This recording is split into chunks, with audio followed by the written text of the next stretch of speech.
some real money in the room. My question to you is this.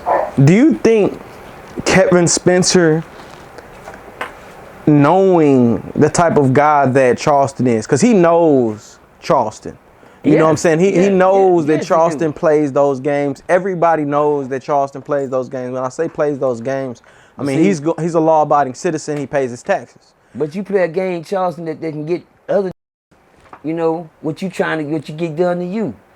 You know what I'm saying? That's what I'm saying. Like that game that them played on me about that point, talking about I stamped somebody, cause that can get me f***ed off. When you run around here talking about somebody snitched on somebody, that can get them f***ed off. You dig what I'm saying? Don't think about what they do to other people, like get them f***ed off, then you get caught and run your ass down through there, you wrong.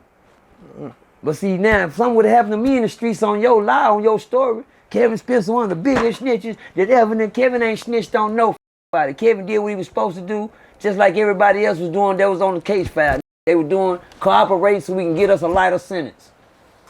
By all means necessary. That's what they did. I don't call it snitching. I said they were cooperating to get them a lighter sentence. Guess what? For Kevin to be locked up, that means somebody told it on him too. Hello, motherfuckers. Get it right.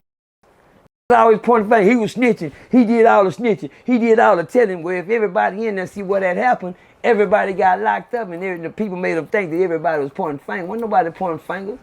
They just know if they tell you, pointing the finger at you. Well, no, there you go. He going to point the finger back. That's the game.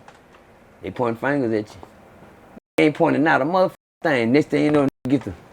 No, man, it was him right there. It was him. That's what we needed right there. That's all we waiting on. You don't know. They ain't said a motherfucking thing about you pointing about 9 out. That's all. They played the game on everybody. It ain't snitching. It's called cooperating. You understand me? And Snitchy just did what he had to do to come home to his motherfucking family like everybody else was doing. Because I'm going to put it like this. If a nigga locked up, somebody told it on me too. So it ain't a fair game from the jump. You hear me? Let's make it make sense, gangsters. Gangsters. Everybody want to be gangsters. Make it make sense. I got a partner that just came home from the feds. His name Gator. Shout out to Gator. Northside Gator. 4-tray gangster crib. Shout out to Gator, man. Gator was known to be one of the biggest rappers, but he was a real gangster before he left. His name was just as big as Kid's name. That's some gangster shit. And Gator put together his own motorcycle club. Right. And Gator put together his own club. Yeah, and everybody labeled Gator to be a snitch. I said, why you talking about Gator like that when Gator gone? Because Gator was stiff. Why they talk about Kevin like that when Kevin gone? Because Kevin was stiff. They wait for the league, get out of sight, out of mind, to go to running they motherfucking suckers. All of a sudden, Percy this, Percy that. Kevin this, Kevin that. Gator this, Gator that. But at the same motherfucking time, see you think they supposed to smile in your face. No, be that same I was on the internet in real life. They can't do that, man. You feel what I'm saying? Come on, man. I'm finna hit this motherfucker one time, too. We already know what this finna do. Turn up! Just for a minute. But anyway, nah, man, So I guess the question was, do you think Kevin Samuels, RP Kevin Samuels. Do you think that Kevin Spenser made a dumb decision by putting his hands on Charleston, knowing? Man, I had the same thing. I had the same choice to make, kid. I'm mad at kid because he didn't look at the whole big picture. You know the big picture, kid. He slapped his weenie, this gonna go screaming. You know you slapped his weenie, this gonna go yelling and telling. But at the same time, sometimes, bro, let me tell you something. The slapper ain't shit. He really let you make it. See, Charleston just a bitch. He just a. I mean, I'm sorry, man. I'm sorry to say this about you, Charleston, but that's weenie shit, bro. That's weenie stuff, man. Now you know you got to take that shit off that man. That's why you've been trying to clear it up, because you know there's more come behind that than what you just did. There's more come behind that. You just started throwing wood on the fire. You live in Fort Worth. They ain't gonna accept you. The Dewberry scary can't help you. Dewberry scary. That's Cherry Berry. You understand? He just said on the Pico station and he take me out in the penitentiary. You boys? Oh, I knew that Dewberry. I seen them titties. I'm sorry. I seen them titties shooting to that shirt. I knew you was on another level. Yeah, you was fooled in. You fooled in. I know a penitentiary body built. You gonna be shot. Why I tell them to take them shirts off? Don't you hear me screaming it all the time? Tell FDA take them shirts off. Who's sucking who titties over here? God, yeah, take them shirts off. Quit talking about me. And then tell you to pop the top. You look like a bag of potatoes. I'm just capping. But back to the mission at hand. Yeah, kid knew the consequences he was taking when he did what he did, but he just didn't know how far this weenie was gonna go. You know, some know because that nigga know when he told me and my south side got in him. He hurried up and cleaned up. Ain't that right, Charleston? My hand reached further than what you think. I just don't abuse it. You dig what I'm saying? And like the told me, leave him alone. He just trying to make it, man. We watched Percy struggle all his life, man. He just trying to be somebody now, man. You trying to take that from leave a nigga alone, bro. You not already f***ed over. You already f***ed him out of a career. You already f***ed him out when the people sat down at the table with Charleston and Percy. The mayor, the independent school district, the police, the independent school district, the police department. Everybody sit down at a table with us and to have a big meeting. The labor, I was like, when I looked at this table, I was like, how the fuck I end up at this table? I'm supposed to be sitting there, nigga. That's a whole police officer in a uniform. That's a school, high school basketball court. I know him from the school. That's the independent school district, nigga. That's the man. Okay. I don't even believe in this circle. I never forget when the lady started talking. She real into that. She said, Mr. Demerson. I said, yes, ma'am. She said, as you can see, the people that's sitting at this table today, you know, not trying to be sarcastic, but wouldn't even take the time of day to look at none of your videos. I said, okay. She said, but I want you to know right now, everybody sitting at this table has watched all your videos. We think you're an amazing person. We think that you can do some help in this community. I was like, oh. I said, okay. Somebody did something right. She said, well, they were gonna send me to trade school, so like, you know, 6-week school or something like that to start teaching me how to hire black kids, you know what I'm saying, that's fresh out of prison to get good jobs in the streets, you know what I'm saying, come home, how I can identify, they can come home. They're gonna send me to school to learn how to be a foreman. That's what they were sending me to school, to be a foreman. You know, Charleston went and took that from me. The people gonna build me a career outside of, you know, being here because they seen me trying. And it took Charleston to call these feet and say, man, he out here doing this, doing that. He went nerd on. He used his intellect side where he know that he can reach those type of people and put me down. And told these people I was in the streets, gang banging, still hitting seeds and doing all types of shit. I said, what? I said, he did what? And then what was cold about Charleston, he had to come back on the YouTube and he apologized. Because when he got here, remember when they say, cuz, why you do Percy like that, cuz? That just trying to be somebody, bro. You sit there. Man, I was wrong, man. I knew I shouldn't did that shit, man. And one thing about Charleston, he said he knew he was wrong when he was doing it. He said, because every time he said something, it seemed like God just told him something, it just didn't feel right. He said, and I knew that Charleston knew he was wrong. He said it felt wrong when he was doing it. Because he knew he was wrong when he was doing it. Because he was f***ing over somebody. But he did that. And then white people packed their shit and took out with me before they could, man. You know what I'm saying? I could have been out the jungle. He f***ed that out for me. Because he wanted greed, he wanted to travel, he wanted to catch those bags, he wanted to go to them shows, he wanted to go to Hawaii, you know, sit on the Bahamas and, you know, sit at, you know, and sip on him a Bahama mama or something, with his feet kicked up on the beach or something, you know. He didn't want Percy to live. For some reason, he had envy. You got black that's like that. But for like Kevin Spenser to come home and Kid, you know, Kid, really, and I know Kid personally, real life, been a G. I used to call Kevin a G before he from the South, I was from the East. And every time we sit around each other, we knew we was cool, without even saying we was cool. Tales from a crib. I was in the park one day, I had a real bad fight in Carl's Park with some crip, with some little from the neighborhood. Kevin Spencer in them neighborhood. I had a fight with him. I was following some hoes through the park. The young got mad. Told him I can holler at him and say they with us, cuz. And then followed me around the park. I walked up to my little brother. I said, little brother, some following me. And they finna walk over. This ain't too far behind.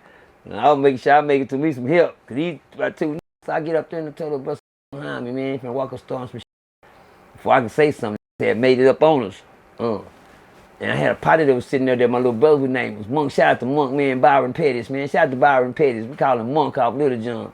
Monk knew who the was. Monk said, hey, what's going on, real fame? What's happening? Look out, Percy. This my homeboy right here. This such and such. I like, yeah, what's up? And then he said, yeah, let's go. This homeboy Percy right here. And I said, I don't give a fuck who that is.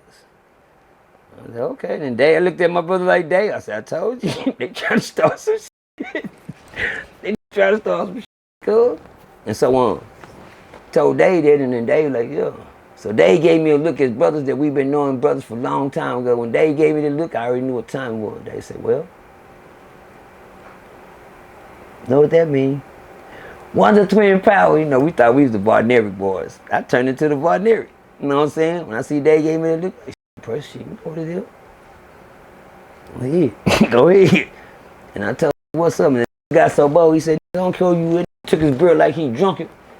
Never forget, he said, yeah, what's up now? What was you saying? He put that down. I got screwed. My eyes got best. He just put his beer down. Well, I do what I do best after that when I get scared. Everybody knows Percy is very scary. I'm scared. Don't scare me. He screwed me. And y'all know when you scare me, everybody know what's next. I'm going to take off on your motherfucker. He put his beer down. I thought he was going to do something to me. He scared me. You know, we got in that paint and I whooped that motherfucker for about like 35 seconds. That's the longest fight that nigga ever had in his life. 35 seconds. By the time I came up off that, took off to the trail. He ran off through the trail, ran into the neighborhood. I said, I ran over, took off. About like 5 seconds later, he come back. About 10 minutes later, looked up. I heard somebody say, oh, heard him come. I just happened to look up. What? I seen that first running in the front, and it looked like a bunch of horses behind him. And he had about 15 coming from the neighborhood running with him. I seen people, kids, girls, oh, go, go. Everybody was running. Them hadn't even made it to the park. Everybody just seen them coming. Everybody was turning their. I went to looking for my goddamn keys. I can't do it. Man, for some reason, I lost my goddamn keys when I was fighting. I'm going to show you how good God is.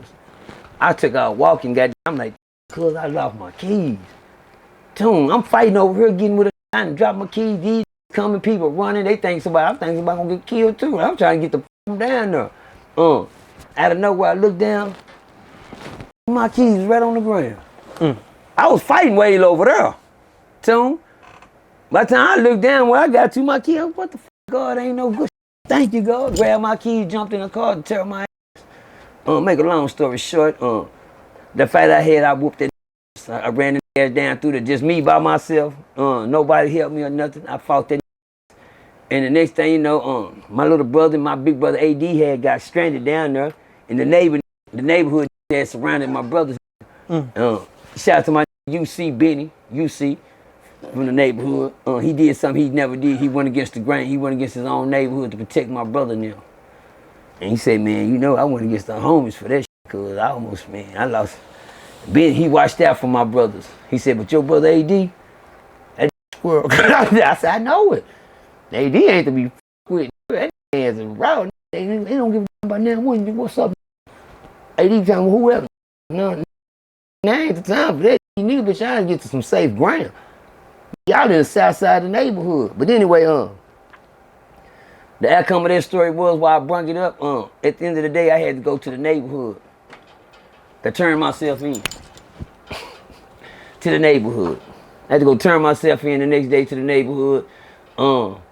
Because the guy that ran over there said he was jumped by me and some more. Well, the neighborhood knew who I was, so a hit was on me for the neighborhood. Put a hit on me from the neighborhood because I had matched out one of David Wayne's nephews. David Wayne's one of the kingpins over there. I ain't gonna say kingpin, one of OGs over there. He didn't go to the fishbowl. He don't got no leg. He don't have no feeling in his legs. His legs, he got hit. One day he was changing a car on the side of the road, coming from the Capitol one day. Capitol Beach Party, he was changing the town side of the road, car come through the swooping, blam, blam, blam, paralyzed. But he's the man over there. And that was his nephew, but he's a dangerous.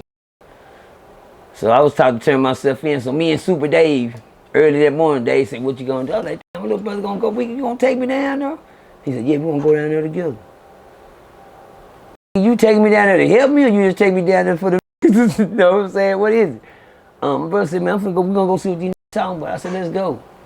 So by like 8:30 in the morning, 8 or 9 in the morning, them was already down there waiting. I'm like, God, calls outside, oh shit. I never forget, me and my little brother got out. When the nigga had spotted me, I heard some say, there they go. And David Wayne in the wheelchair, he grabbed the wheelchair, he started rolling up on me.